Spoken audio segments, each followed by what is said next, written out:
Hello, मेरो नाम लियो हो। हजुरहरूको दुनियाँमा मेरो पनि स्वागत छ। अब मेरो परिचय दिनु पर्दाखेरि म चितवनबाट हिजो मात्रै ल्यान्ड भएको हो सुर्खेतमा। अनि यहाँको रहनसहन, भाषा, संस्कृति खासै मलाई थाहा छैन। मेरो नाम चाहिँ यहाँ आइदेखि न्वारान भएर नामाकरण भएर लियो राख्दै छन्। मलाई बोलाउँदा चाहिँ लियो भन्छन्। अनि पछि म एक्लै छु भनेर आज मेरो साथी, मेरो दिदी, उहाँ चाहिँ बेला हो रे, लिएका छन्।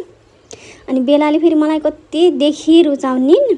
अब त्यही पनि म एक्लै छु भनेर म चाहिँ आफ्निन खोज्छु। ती बेलाले फेरि मलाई कति रुचाउनिन्। म सानो छु भनेर होला मलाई हेपिछिन्। पख म ठुलो भएपछि भन्छु मैले फेरि। अनि पख तिमीलाई म ठुलो भएपछि कस्तो गर्छु नि, म नै ठुलो हुन्छु, अहिले मलाई हेपिछ्यौ भन्छु मैले बेलालाई। अनि पछि मान्छेको दुनियाँमा अनि फेरि हाम्रो पनि यसो भिडियोहरू हेरिदिनु होला, माया गरिदिनु होला भनेर चाहिँ आएको के म फेरि। अनि पछि मलाई फेरि भोक लागेको पनि थाहा पाउनन्। जतिखेर एक आँखमा मात्रै राख्न खोज्छन्, मलाई छोड्द्याउन, मलाई त खेल्न मनपर्छ भुइँमा भन्छु। अनि यिनीहरूले सुन्दैनन्। अनि नसुन्दाखेरि मेरो केही लाग्दैन, म मनमा नै बोलेको यिनीहरूले बुझ्दैनन्।